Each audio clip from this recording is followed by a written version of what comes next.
Kind of. Hello, everyone. It is another episode of Tailgate Talk. Today, it's just me and my brother Nick. Nick, side of the people. Howdy. Joe is not able to make it this week. He'll be back next week. But in the meantime, Nick, you and I, we got to hold down the fort. So And boy, let's do we have jump stuff to into talk some. about. That's right. Let's jump right in to the uh, what's going on in college football, and we're gonna jump in by talking about the pros this It is week. the it is the stupidest thing. Go ahead, but it is the stupidest thing. This week, LSU got a new tight end, And a new D uh, lineman. a new lineman, um, from the NFL. So we got Daquan Wright, who was at Ole Miss last year for Lane Kiffin. Had, I think, 5 touchdowns, I think 39 catches, X amount of yards, who knows. Um, but he signed as an undrafted free agent, I think initially with, who is it, Browns. with the no, it wasn't with the Browns. He signed Oh, it wasn't oh with the with the Browns. Eagles with the Eagles initially. Got cut there, then went to the Browns. Did not play in any preseason games. Suited up for the second game, and was cut this week. And he has cleared. I think he as of today has he cleared waivers. Yeah, he's cleared waivers and he's on his way to Baton Rouge. Yeah, he had an agreement going in that if he cleared waivers without another team to go to, he would go back to college football. So this man has been at uh, NFL minicamp, preseason practices, um, and somehow still has amateur status. I said it before, it is so dumb. I think the second that you sign a contract, because he did exactly that. He signed an undrafted free agent contract with an NFL team, and then he got claimed by another one. Like you renounce your amateur status at that point. And I think we kind of could see the writing on the wall when college basketball started getting guys from the G League, guys from overseas coming back. And it sucks. Like this is not what college football is about. And people tried to warn the world that this was going to happen, and it's a mockery. It's disgusting, and shame on all the parties involved that are willing to do this. It's just it's bad. That's that. No other way around it. It's bad. Yeah. I mean, at the end of the day, uh, we're talking about a guy who was a pro. There are And people are pictures going of to him come in in and a. say NIL and all this other stuff. And we're getting away from what makes college football. We're getting away from the playing for the love of the game, playing um and all that. Like, and here's the thing, you know, good for happy for the kid that he gets to play college, he gets to play some football.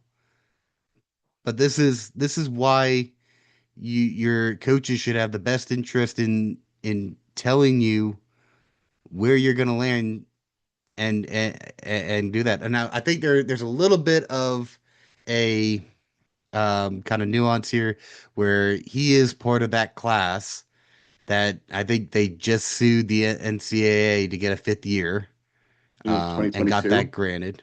Yeah, I think so.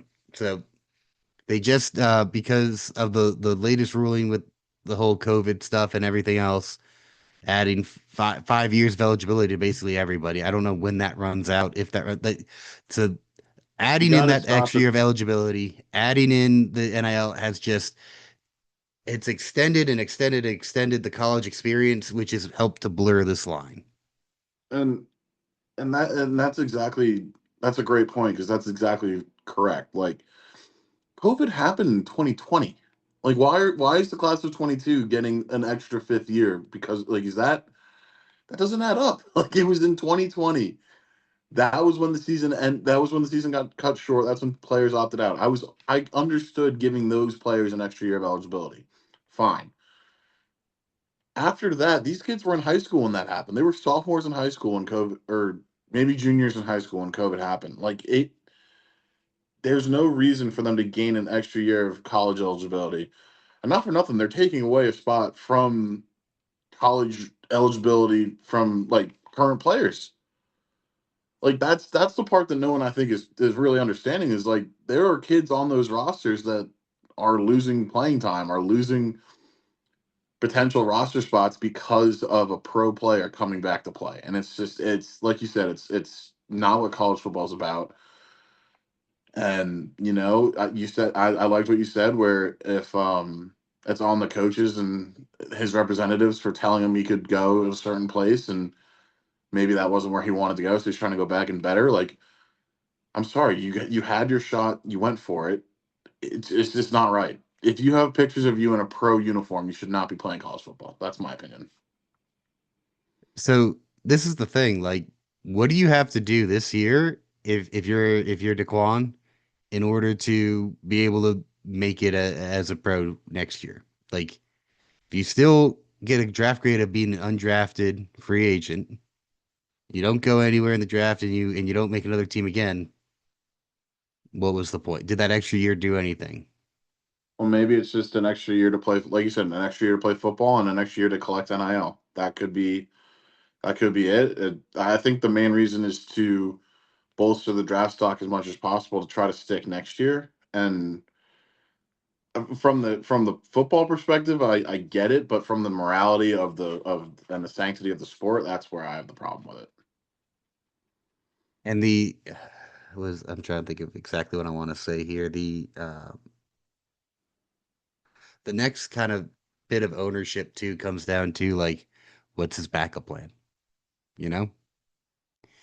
I think that also falls on the coaches and the institutions that the focus has been purely on paying these guys to perform on the field no, against all odds, make up fake classes, make up whatever. Not saying that that's exactly what Ole Miss was doing, because I have no reference to that. I'm more so thinking of like the UNC thing with the fake classes there, but we know that that's something that's happened in the past with college football. So the onus on it being a student athlete and not just an athlete has gone out the window, in my opinion. You know, you're now paying for performance.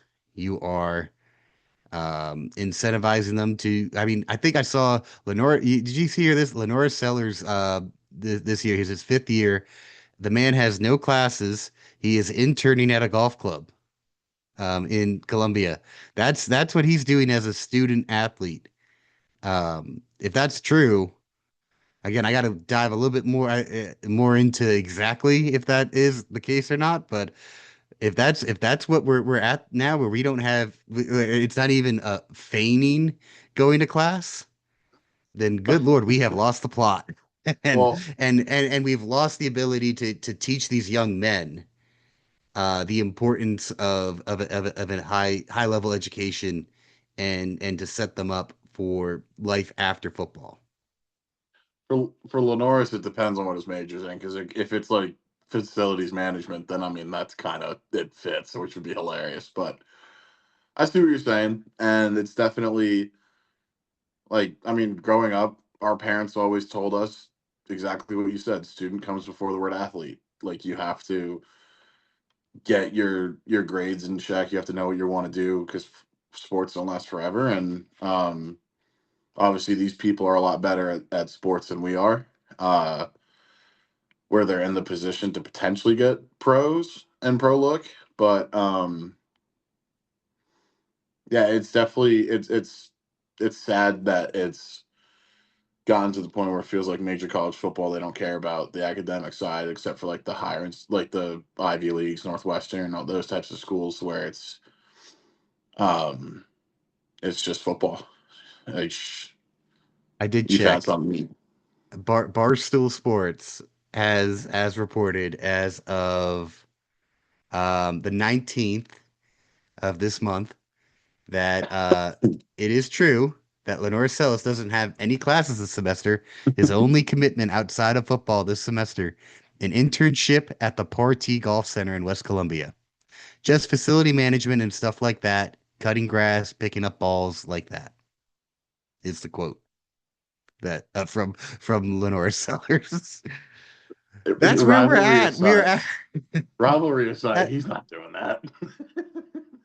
That's dude's probably. I mean, if I were in that situation, I would be just hitting off the tee the whole time and trying to get better golf. Lord knows I need help with that. But y- we have lost the plot, and it it's. sucks because I'm hearing some things like I've got a friend who's a big Auburn fan, and he's telling me he's like, "Have you heard about our new coach?" And what he's doing. I'm like, no, I haven't yet. And, Auburn's been garbage for last couple of years. Sorry if he watches this because but but they've been up and down. They've gone through a coaching carousel. What are they doing? And he says that they're um the coach is actually having the band and the team do some practice together in terms of teaching the players the alma mater. I like that.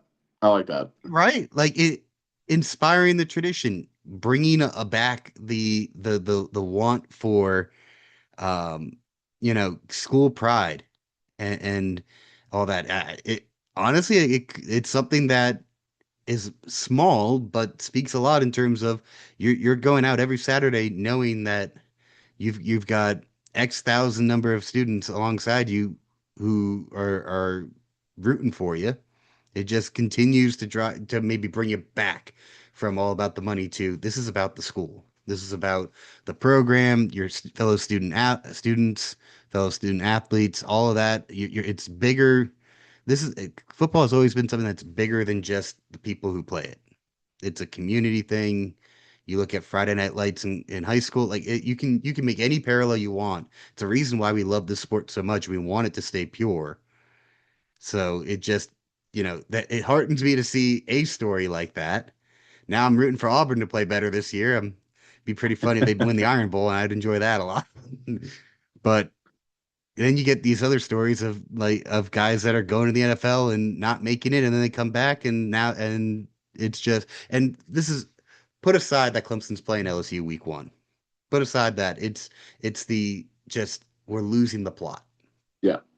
I honestly, I haven't even been thinking about the fact that Clemson's playing week one. Like, it's just, I'd be saying it if this was happening at Alabama, at Florida State, anywhere. Like, this is what, um, it's wrong regardless. And um, hopefully this is the straw that breaks the camel's back and finally gets enough public opinion to say, hey, there needs to be some pushback to what's going on, and then somehow have to rein it in a little bit. And whether that's coming up with like a commissioner of college football, just to, because at this point they're going to need it, like as much as we don't want to, it's turning into pro football, and something's got to change, and someone's got to lead. And that's just how I see it. If all I know is that it can't keep going the way it's going. It's not sustainable. You're losing the quote unquote business model of college football. What happens when the tradition dies, when the the you I think we heard it talking to our dad that it's gotten to the point with Clemson that times they don't know who's playing for the team anymore. You used to grow up and watch these guys develop for 4 years and it was they stuck with it and all this, and now we're at the point where there's so much turmoil, so much changing. A guy you thought you can no longer say, oh no, I thought he graduated, I think he's in the NFL now. You can't say that anymore because he might come back. This is like, and that's I still can't believe we're at this point. Like, what are we doing? Yeah. Well, What are college we doing? football's lost the plot. Let's see if we can find it again. Because guess what, Nick? We got Week zero, games this baby. week. We got week 0. We got a couple of games. I think we want to talk about 3 that caught our eye. First one I want to jump into because I know Joe said we got to talk about this game. Memphis UNLV in Las Vegas. Nick, tell me what you're looking for here. So obviously another year with Dan Mullen at the helm of UNLV. I did a little research before, and he's playing some games. He's not naming a starting quarterback. Um, I Love it. do think I do think that this is probably a preview of two of the best group of five teams in the country this year. Obviously, you got teams like Boise. I know Boise State's in the Pac-12 now, but that's still kind of group of six, I guess. They're going to be good. Um, Memphis, UNLV. I think the the group of six playoff bid is probably between those three. So the fact that we kind of get a pseudo playoff game where getting that head to head is going to be huge in week zero. I mean, that's electric. So that's kind of the storyline I'm looking for. Is it's two good teams. I think that UNLV wins it just because it's in Las Vegas, but I'm very excited to kind of set the tone for a playoff push for the rest of the non-power four teams. Yeah, I mean, I'm looking at their last five games because that's the only thing we get told, and that's going back to last year, go back to bowl games. I mean, Memphis ended the season on a four-game losing streak, UNLV on a two-game losing streak. Both teams lost in their um in their bowl game. Memphis lost to NC State 31-7.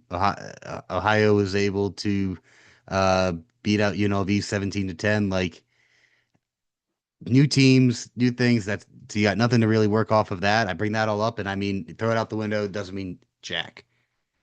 But you're right. It comes down to coaching. I think I'm going to root for Memphis here just for a little bit of chaos earlier because I think that looking at their conference versus the Mountain West, I think there's a little bit more parity in the American. With Navy in there, you've got East Carolina. That's always a tough win. Tulane. Um, you got Tulane.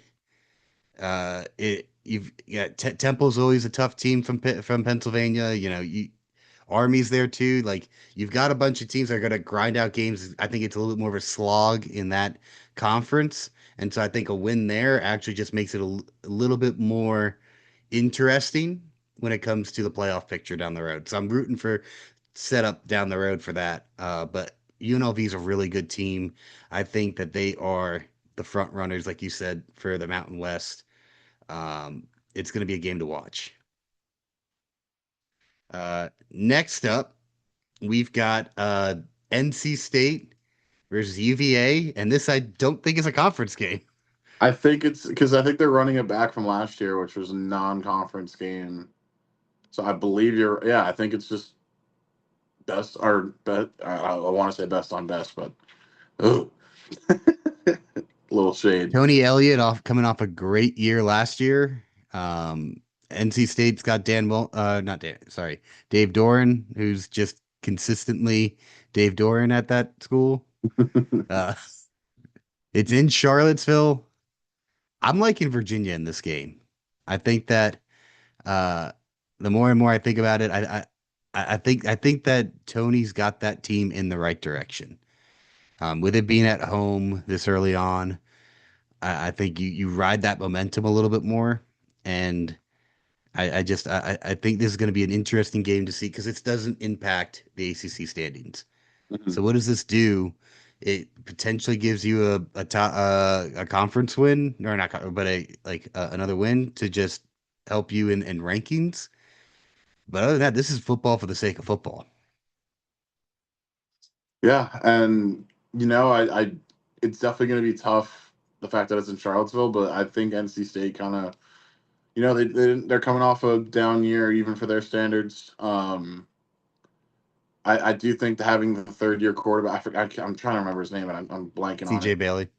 Yeah, third year of him. I think that that's kind of the experience factor that's going to help them kind of win this game. Because again, I agree that Tony Elliott's done a great job of turning UVA into what it was into being in the ACC championship last year. But I think that you know Doran's an experienced head coach as much as he still screws things up, and with Bailey on a quarterback, I just think that they're setting themselves up to go into a road environment and get a tested W. So that's why I'm leaning Wolfpack.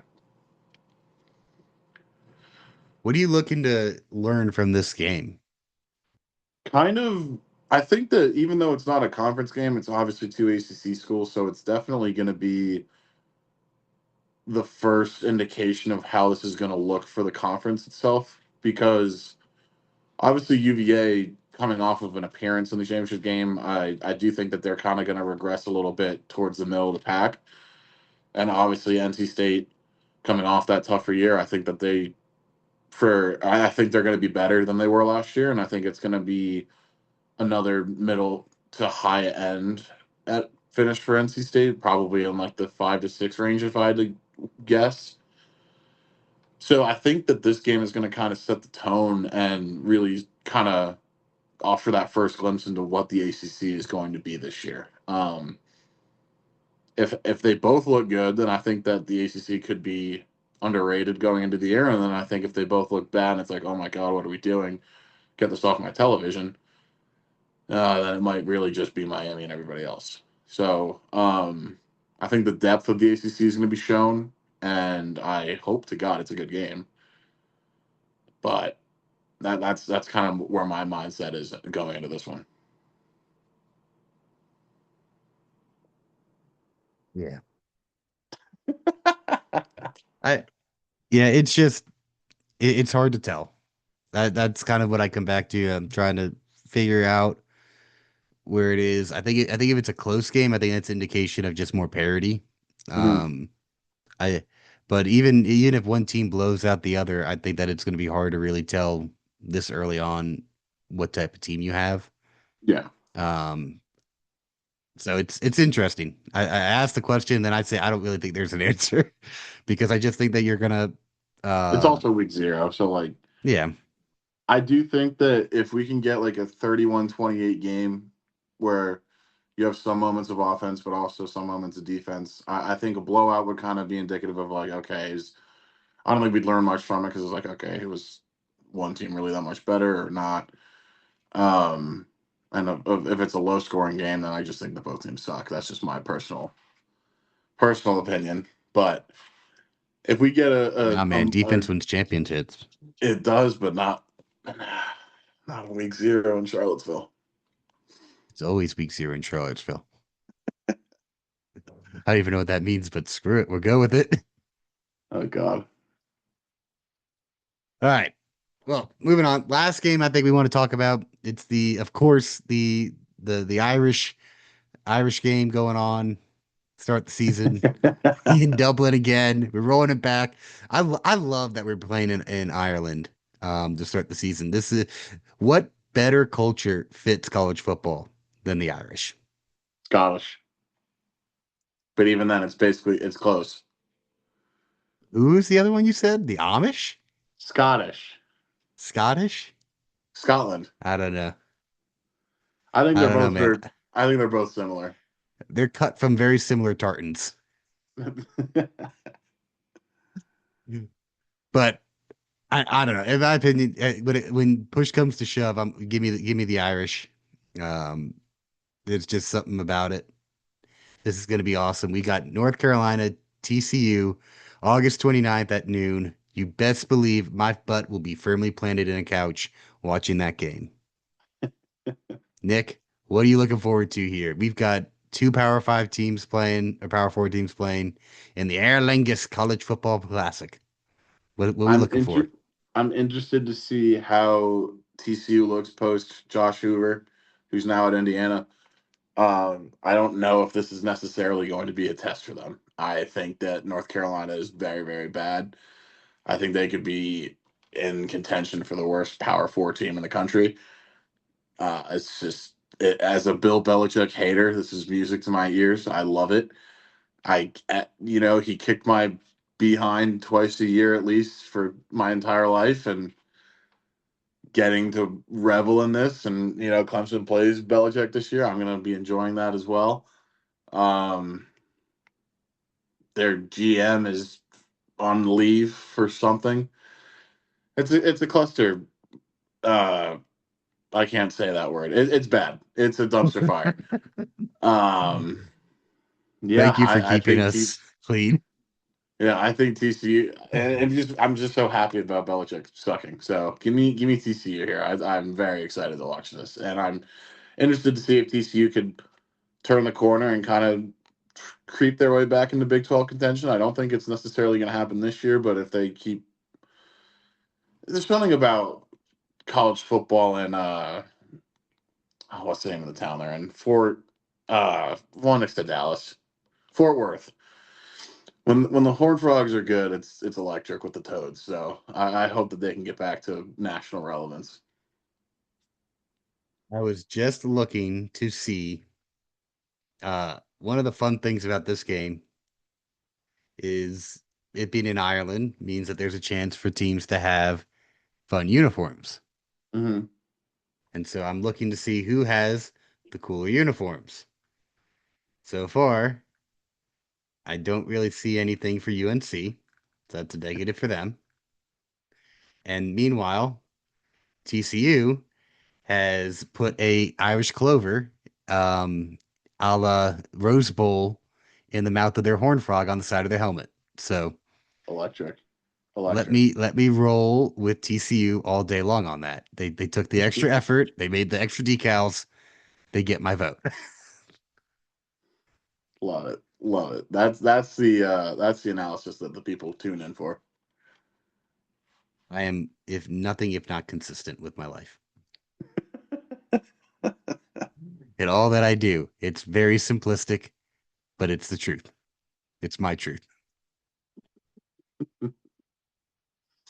Look, Dick, we found the plot. We found a way to joke and love college football, even through all the madness. Aren't you proud of me? I'm so proud of you. Anything else you wanted to talk about? I know Vic Burley got suspended. It seems like some reports today came out of Clemson that it was a ticky tacky arrest. I don't want to speak too much on it because I have no knowledge on it, but hopefully everything works out for the best and he can get back to playing. But unfortunate situation there. I think that Dabo has a history of being fair but consistent, in my opinion. I could be wrong. People could disagree with me all they want. Uh, but I think that you are more likely to see some kind of punishment and it fit the level of the crime rather than at some other programs.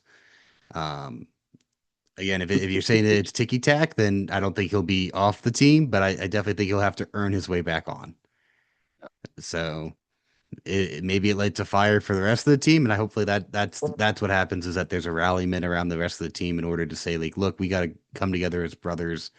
Um, we're already handling adversity. We got a new tight end we got to deal with now, a new D lineman from the other team, and we're losing one of our guys that we expected some production out of this year.